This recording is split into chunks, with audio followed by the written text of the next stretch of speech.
Have you ever cried so hard and wondered if anyone was really listening? Have you ever reached your breaking point alone in a room with a whisper of a prayer and questioned if heaven even noticed? This isn't just another story. This is your story, told through the eyes of someone who walked through the fire and discovered something unshakable on the other side. Because what if I told you, the moment you broke was the very moment God leaned in, stay with me. The next few minutes might just be the most personal message you've ever heard. You thought no one heard. You were in that dark room, eyes, red voice trembling, your soul stretched thin, maybe even silent on the outside, but inside you were screaming. That night, or maybe that morning, you broke. Your heart split open like fragile glass, and no one saw. No one came running. You looked around desperate, praying someone would notice. But the silence screamed back. Except what if I told you someone did hear? Not someone down the hall, not someone scrolling through a feed, not someone who could only offer cliché encouragement and empty comfort. What if I told you the one who made you, who shaped your heart, the one who counts the hairs on your head leaned in the moment you cried? No, not metaphorically, not symbolically. I mean actually. Eternity paused. Heaven stilled. Because you wept. The tears that escaped your eyes carried a sound too deep for language. They carried weight more than emotion, they carried your essence. And in that sacred instant, before a single word was formed, heaven had already heard. Let that land for a second. God heard you. And not only heard, you stopped him in his tracks. See, there's something that most people don't know. When the soul of one who is broken cries out, not in rehearsed prayers, but in raw, unscripted pain, there's a unique vibration that reaches God directly. It's not blocked by silence. It's not diluted by distance. Your pain in its purest form becomes a frequency only heaven can fully interpret. It bypasses religion, it overrides doubt, it interrupts the regular. And on that day when you cried, heaven did not look away. It came closer. You may not have seen an angel descend, you may not have felt a physical touch, but something shifted. Because heaven leaned in. God didn't just hear the words you said aloud. He heard the ones you couldn't say, the things too tangled to explain, the ache buried beneath the surface, the quiet collapse. And still he leaned in. Have you ever wondered why, in the middle of your darkest nights, there are moments when you suddenly feel stillness? Not numbness, but this strange clarity, almost like the atmosphere shifted for a moment. That was not chance. That was divine proximity. That was God drawing close. Your cries don't go into a void. They echo through the throne room. Your heartbreak isn't ignored. It becomes holy ground. Because every cry from your spirit triggers movement in the heavenly realms. Let's get even more personal. Do you remember the first time you really cried out? Not as a child, but as a grown adult, when life had finally worn you down and you had no strength left to hold it all together?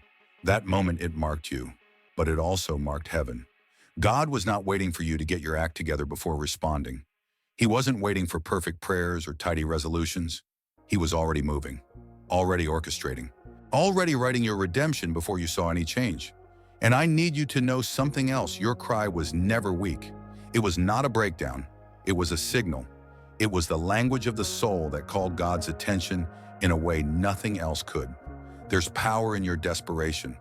There's authority in your brokenness. Because when you cried, you unknowingly opened a divine window. And in that moment, something you could not see began to unfold. Not in the visible world, not yet, but in the unseen, a plan ignited. And this is what's even more shocking. Some of the breakthroughs you've experienced, the ones you thought were just luck or hard work, they were actually the direct result of that cry. That moment you thought was your lowest, it was actually the beginning of divine rearrangement. Heaven is not passive.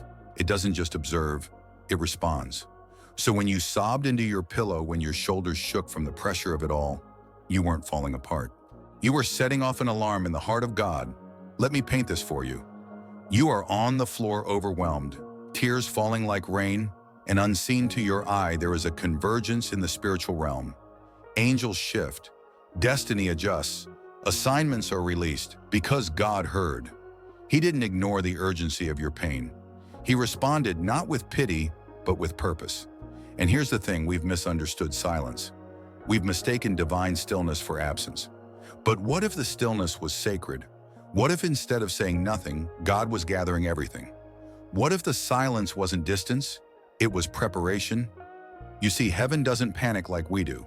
God doesn't rush, but he never delays either. His response to your cry may not come in the form you expected, but it will come.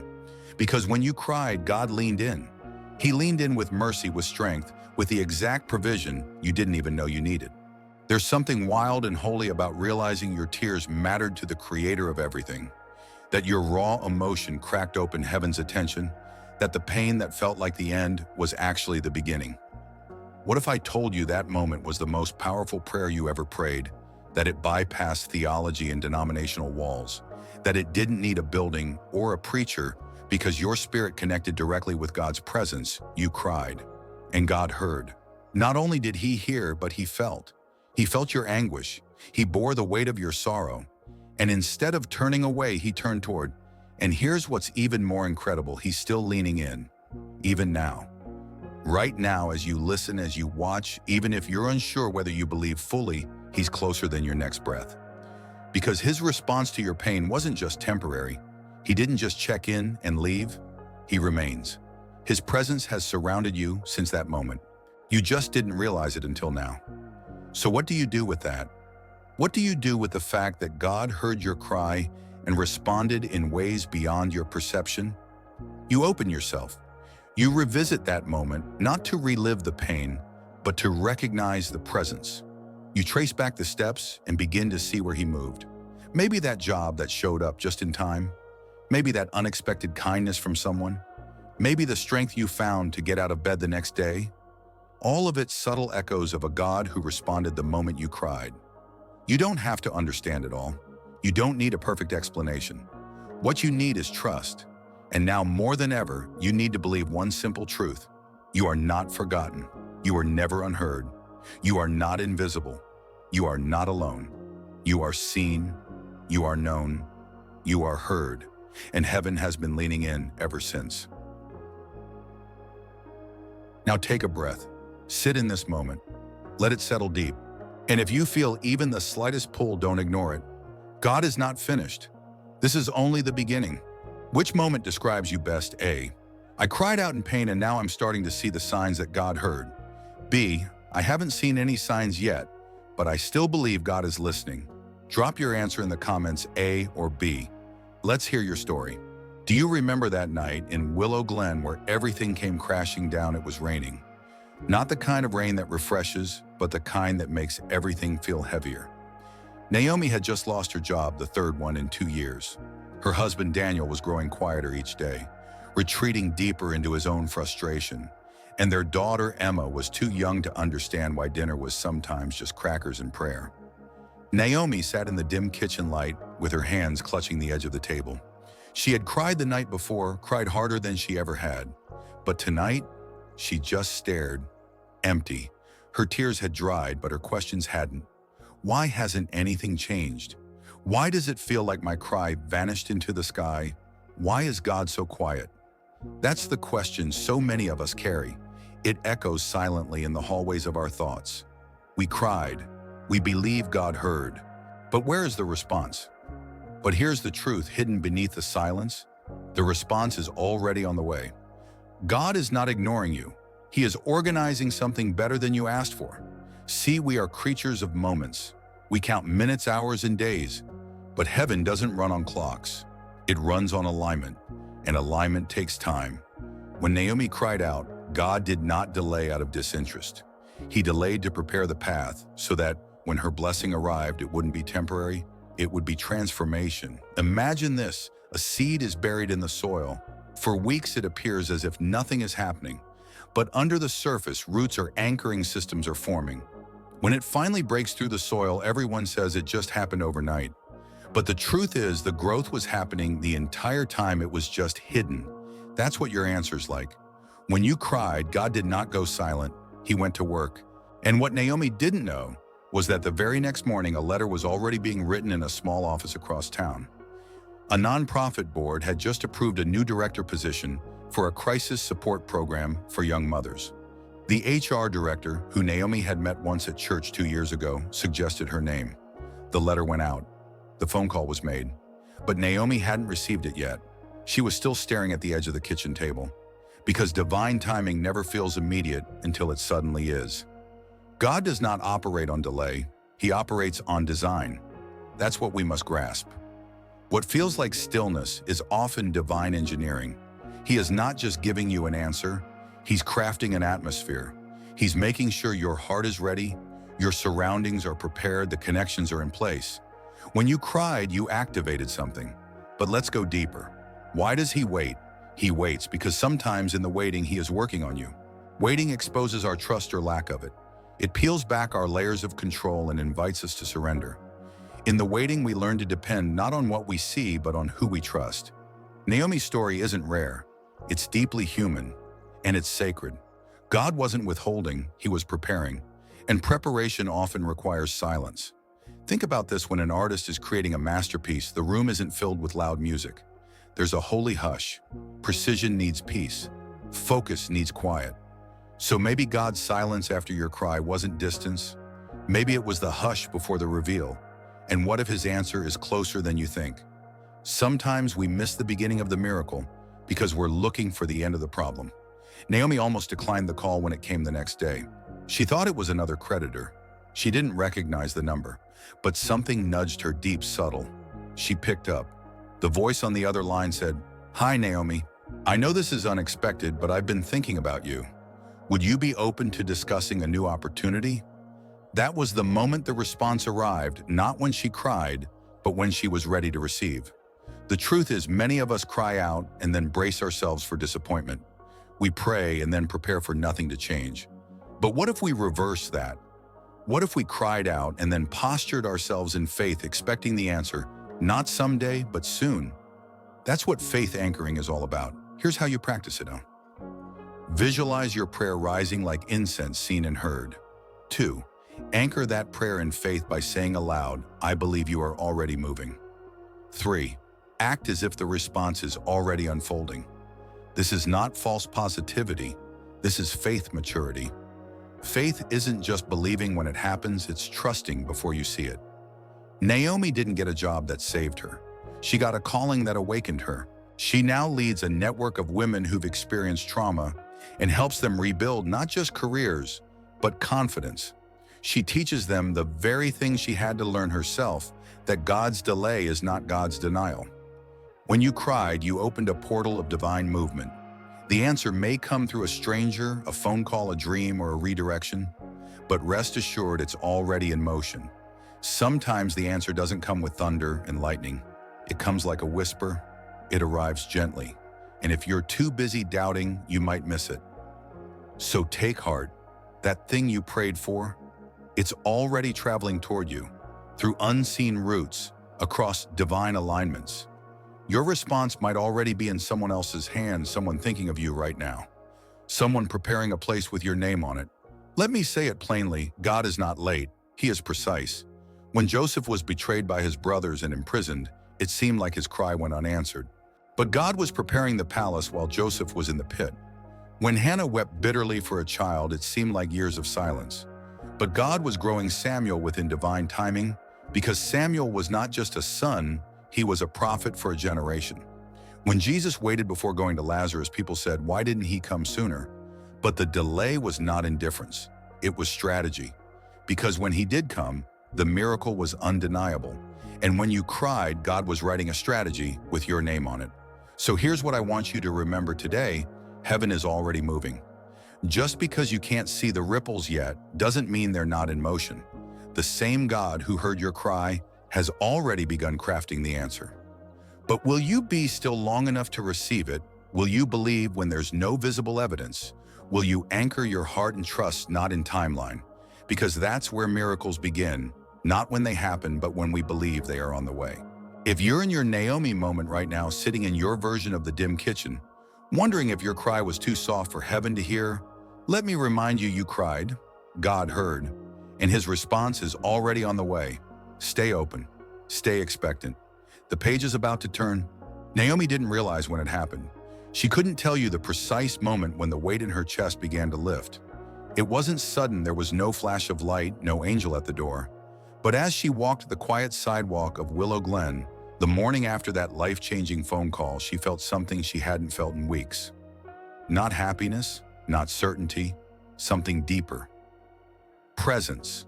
She didn't have words for it yet, but something inside her whispered, "You were never walking alone." At first she brushed it off as wishful thinking. Maybe it was relief or hope, or just the way the air felt after the rain. But the longer she walked that morning, the more she began to notice something unusual. Not outside, but within. It was like a gentle memory unfolding, not of events, but of companionship. Every difficult moment she had endured suddenly seemed layered with new meaning. It wasn't just pain. It wasn't just silence. Looking back, she realized there were moments that should have broken her, but didn't. There was the night she wept silently in the car, hands shaking on the steering wheel, and yet somehow she made it home. There was the morning she woke up feeling like she couldn't face the day, but then Emma reached for her face and whispered, "I love you, Mommy," a phrase she hadn't yet learned to say clearly, but somehow said perfectly when Naomi needed it most. And there were the countless times Naomi had no strength to pray, and yet peace came anyway. Not loudly, quietly, like a whisper brushing past her soul. Now she understood why. God had been walking with her the entire time. It's a truth so profound and yet so easily missed. We expect God to be loud, obvious, dramatic.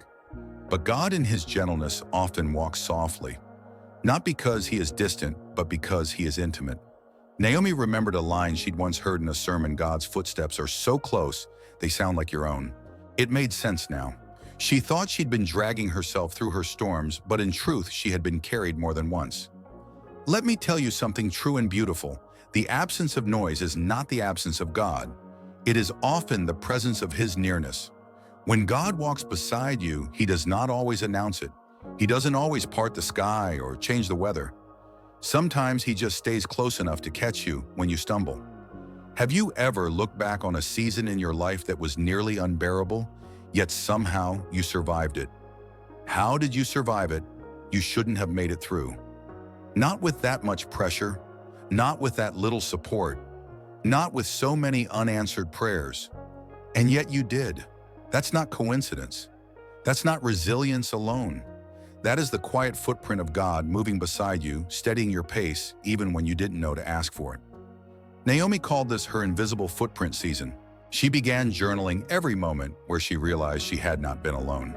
At first, the list was short, but as she opened her memory, she began to remember details, tiny shifts in timing, unexpected words of encouragement, sudden clarity in moments of confusion. Those were not random, those were the fingerprints of heaven. And maybe you've had your own invisible footprint season too. The nights you didn't sleep but still managed to function.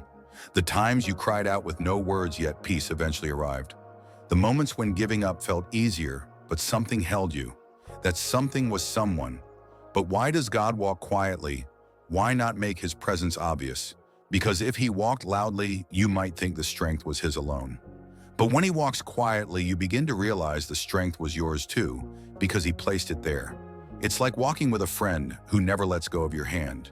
You may not hear them every moment, you may not speak every second, but their presence changes the journey. Their nearness gives courage. Their silence isn't disconnection, it's companionship.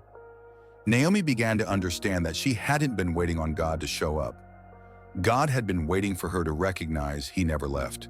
And once you realize that everything changes, you stop asking, "Where were you?" You start whispering, "Thank you for never leaving." Naomi wasn't the only one who felt it. Her husband Daniel, who had been distant for months, began to shift too. He didn't say much, but one night as Naomi sat by Emma's bedside humming her to sleep, he walked into the room and quietly joined her. Just sat beside her, his hand resting on her back. That was the first time in weeks they'd sat like that. When Emma fell asleep, he whispered, "You're strong, Naomi." She turned to him, eyes welling up, and for a moment the silence between them melted. She realized then God had been walking with him too. Sometimes the healing you cry out for doesn't come to you. It begins around you. And when God walks with you, he often walks through others. A neighbor who offers kindness without knowing your situation. A song that plays at just the right moment. A scripture you'd forgotten suddenly showing up in someone's text. God speaks through echoes, whispers that only make sense when your heart is tuned in. So how do you begin to recognize God's footsteps? You pause, you reflect, you remember. Naomi created something she now calls her Sacred Solitude Day. Once a month, she takes a day not to work, not to clean, not to solve, just to be still, to walk slowly, to sit with silence and remember all the ways God has walked beside her. She lights a candle, not for ritual, for remembrance. She pulls out her journal, she breathes deeply, and she says aloud, "Show me where you were," and the memories come, one by one. And in those memories, she finds strength for the present. She finds grace for what's ahead. She finds Him again and again. You can do this too. You don't need a special place, just a willing heart. The point isn't perfection. The point is presence. When you begin to see your past through the lens of divine companionship, your current struggle loses its fear. You stop asking, "What if I'm alone?" You start declaring, "Even if I feel alone, I am not." That's what Naomi learned. That's what Daniel began to believe. That's what Emma in her childlike purity already seemed to know. And what about you? What if instead of assuming silence means distance, you begin to see silence as sacred nearness? What if your greatest evidence of God's presence isn't in the miracle, but in the fact that you're still standing? What if the most powerful proof that God walks with you is that you keep walking? Naomi's journey didn't suddenly become easy. There were still bills, still uncertainty, but there was also assurance, a quiet confidence.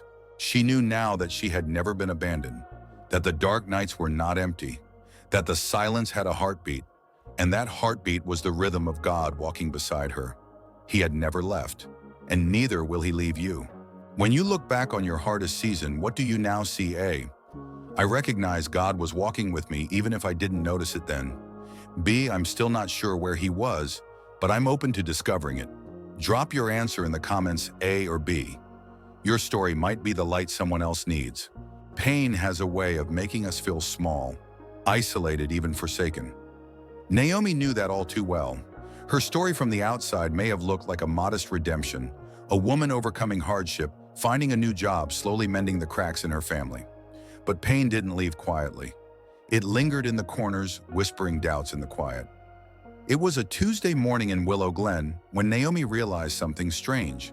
She was no longer afraid of pain, not because she enjoyed it, but because she had begun to see it for what it truly was: a teacher, a mirror, a fire.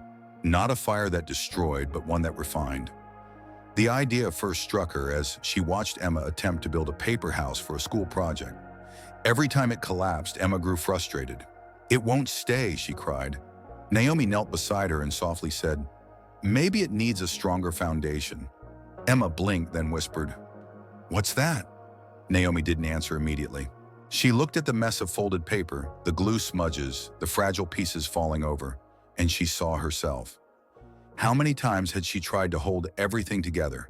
How often had she built her life around roles? Employee wife, mother believer, and felt it collapse under pressure. She realized in that moment that the problem hadn't always been the situation. Sometimes it had been the foundation, and pain was the only thing honest enough to expose it. Pain, she now saw, was not punishment, it was preparation. We often ask God to remove the fire, but He uses the fire to remove what doesn't belong. Naomi began to write again, this time from a place of sacred struggle. In her journal, she wrote, "I thought I was being punished, but I was being prepared. I thought I was breaking, but I was being rebuilt." This shift didn't happen in one day. It came through years of discomfort, confusion, and quiet prayers she wasn't sure were heard. But when she looked back, every hardship had stripped away something that couldn't carry her into the next season. Fear, pride, false control, approval seeking.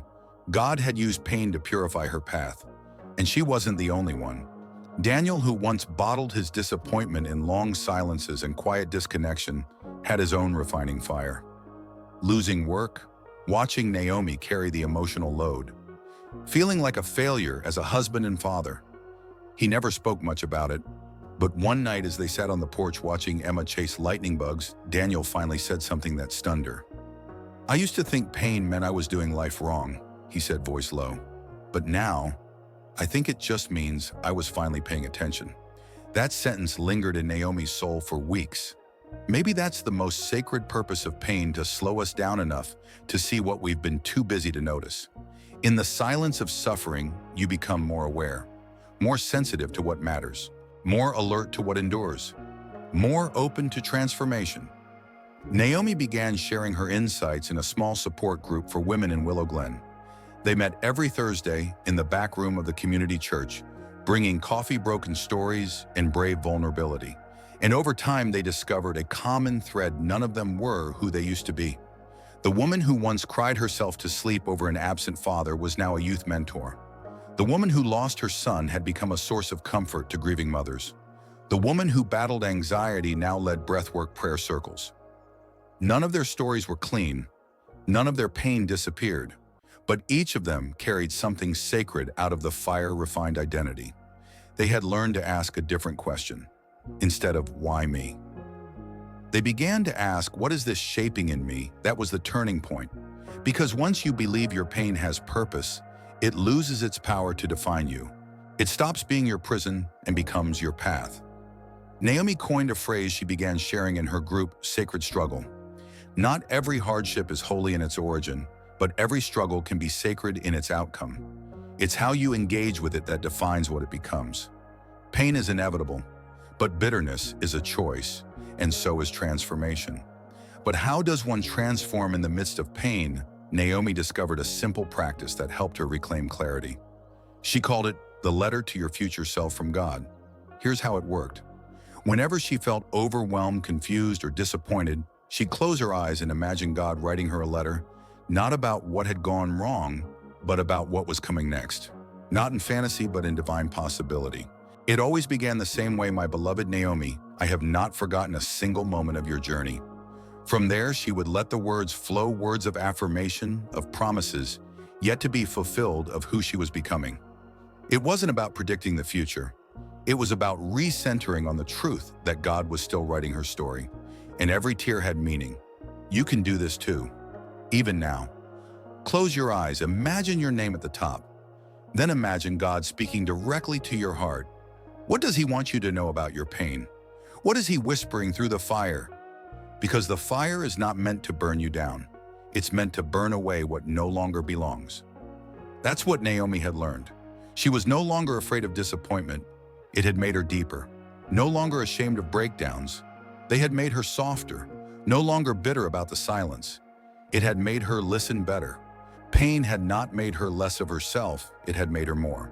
She had become forged by fire, shaped by grace, defined by God, not by suffering. And now, she carried light. And when people asked how she stayed so calm in chaos, she'd smile and say, I've met the fire. It didn't consume me, it refined me. That's the promise for you too. The fire you're walking through, it's not your end. It's your forming. You are not being punished, you are being prepared. And when you come through, you will not look like ashes. You will look like gold. The air was different that morning in Willow Glen. It wasn't the weather, it was the atmosphere. It felt like clarity, like a veil had been lifted.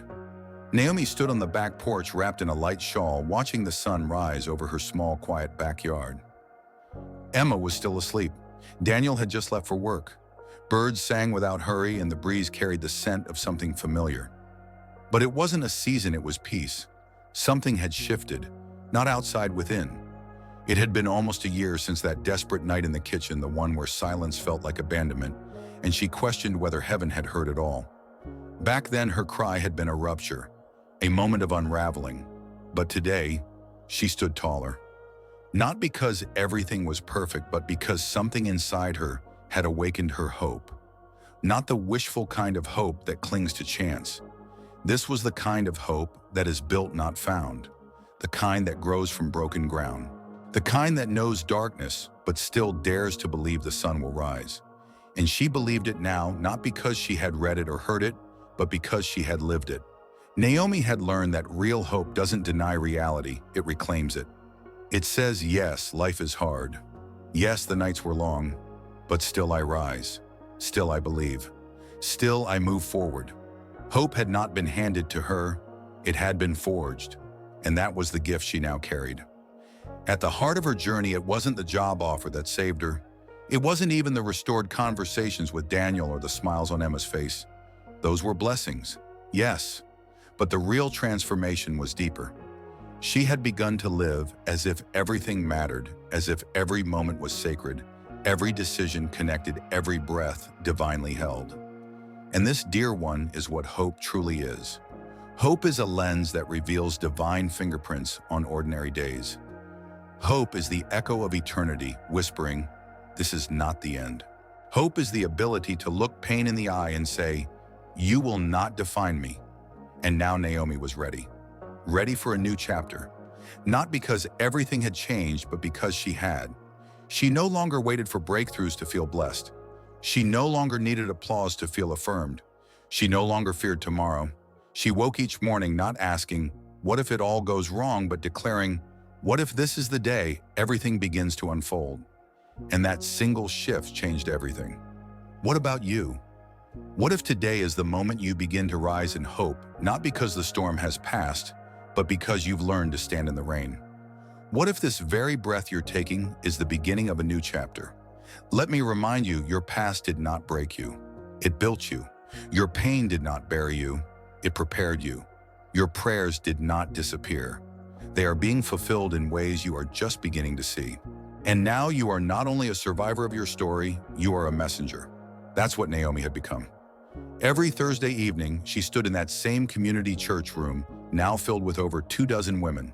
She opened each session not with announcements, but with one line she had come to believe with her whole heart.